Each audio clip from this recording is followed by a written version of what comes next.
Hoje eu quero falar com vocês sobre revisional de consórcio, né? Revisional de consórcio, como que se faz essa revisional de consórcio. E a primeira coisa que você tem que entender é a questão de o que é um consórcio. Na hora que chegar um cliente no seu escritório, e aí eu tenho essa preocupação com a sua atuação como assistente técnico extrajudicial, porque a atuação como perito judicial você simplesmente vai responder os quesitos que vão ser apresentados para você. O perito judicial, ele está, de certo modo, numa situação bastante confortável. Por quê? Porque o papel dele, ele tem que conhecer a legislação, ele tem que conhecer a aplicação, tem que conhecer a parte técnica, a parte processual, mas, de certo modo, ele está ali protegido, né? Porque ele só tem que responder os quesitos. Ele só responde ao que foi perguntado para ele. Se não foi perguntado, ele não precisa se imiscuir naquela questão. Já o assistente técnico, não. O assistente técnico, ele tem que encontrar o melhor caminho para o cliente dele. Então, essa nossa conversa aqui vai ser para você atuar como assistente técnico, você ver o que na hora que o cliente chegar e perguntar para você, eu fiz um contrato de consórcio, ou eu estou pensando em fazer um contrato de consórcio. E aí, gente, é uma coisa, principalmente, é um ponto interessante que eu quero até tratar com vocês, principalmente aí nas cidades menores, como a gente fala para o Brasil todo, eu posso ter essa liberdade de falar para vocês, nas cidades menores, às vezes chega uma empresa de consórcio naquela cidade e começa a prometer um caminhão de coisas.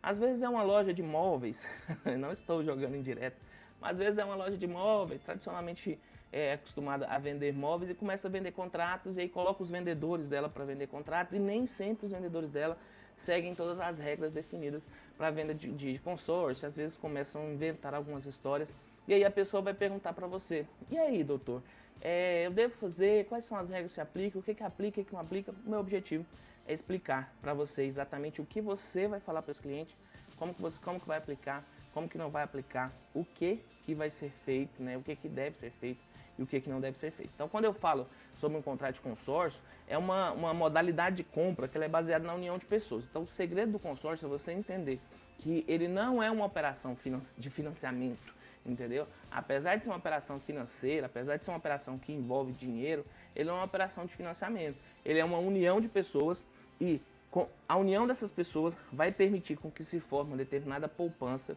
e essa poupança vai ser utilizada para aquisição de bens, móveis, imóveis ou serviços. Então a gente tem consórcio para uma ampla gama de coisas que podem ser feitas via consórcio. E aí você tem que lembrar que o segredo do consórcio é que ele não é uma operação de financiamento, mas é uma reunião de pessoas para que essas pessoas possam juntas, cada um pegando um pouquinho de dinheiro, cada um colocando um pouquinho de dinheiro naquele determinado fundo, elas possam proporcionar aos membros daquele grupo a aquisição de bens e serviços. É esse o objetivo básico do consórcio. E no Brasil, o consórcio está regulado pela Lei 11.795 de 2008. Então, essa lei que está em vigor hoje para os consórcios. Aí disso, já houveram outras legislações? Sim, já houveram outras legislações. Mas como nós estamos no ano de 2020, então você não vai pegar muitos consórcios que estejam presos na outra legislação. E a gente ainda tem aquela regra, né, do tempus regit actum. Então, a legislação do tempo é a que vai determinar se você... a legislação vigente na época que você estiver analisando que vai determinar o que vai ser aplicado. Então hoje você tem que entender a lei 11.795, nós vamos passar por essa legislação toda para tentar entender e principalmente tentar entender como que o STJ tem julgado essas questões. Você sabe, né, que essa é uma questão infraconstitucional, quem é o responsável por fazer o julgamento é o STJ, e em sendo o STJ o responsável por fazer esse julgamento, consequentemente a gente vai ficar de olho no que o STJ está falando. Edilson, mas o STF ele não vai enfiar o nariz dele nessa história? O STF ele não vai dar opinião sobre esse assunto? Esse assunto de consórcio já chegou no STF por 2 vezes. Ele já chegou lá no STF por 2 vezes, por meio de recurso extraordinário, e a gente tem 2 temas que que chegaram lá no STF para ser discutido sobre isso.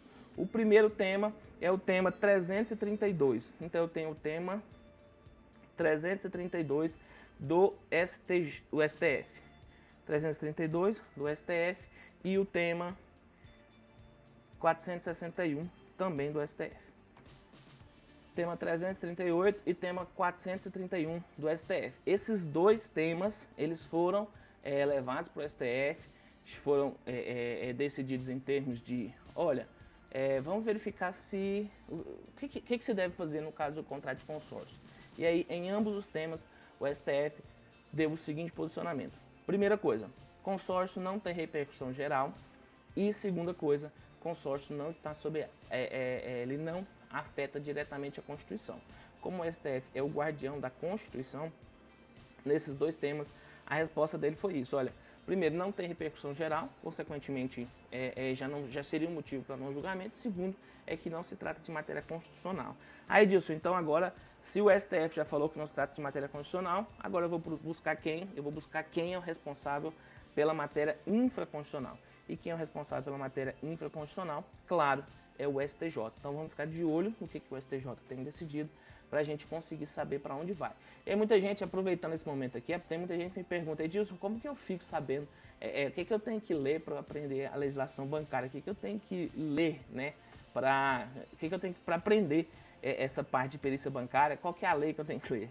Infelizmente, nós não temos um código de processo bancário, nós não temos um código de defesa do bancário, né? Não tem nada disso. Consequentemente, são várias leis esparsas. E aí você tem que conhecer todas essas leis. Por isso que eu sempre estou trazendo uma revisão de legislação aqui. Por quê? Porque você precisa conhecer. Se você olhar no canal, a gente tem aí legislação de empréstimo consignado, a gente tem legislação de cédula de crédito bancário, cédula de crédito comercial, industrial, exatamente por quê? Porque eu tenho uma legislação esparsa. Se eu tenho uma legislação esparsa, o caminho seria criar uma consolidação da legislação bancária, mas acho que não há sentido nenhum nisso. A gente tem que realmente conhecer a legislação. Então, como que eu descubro o que está acontecendo, o que está dando certo, o que não está dando certo? Aí, meu querido, você tem que acompanhar mesmo as decisões do STJ. Decisões do STJ, por quê? Porque é o STJ o guardião da legislação infraconstitucional.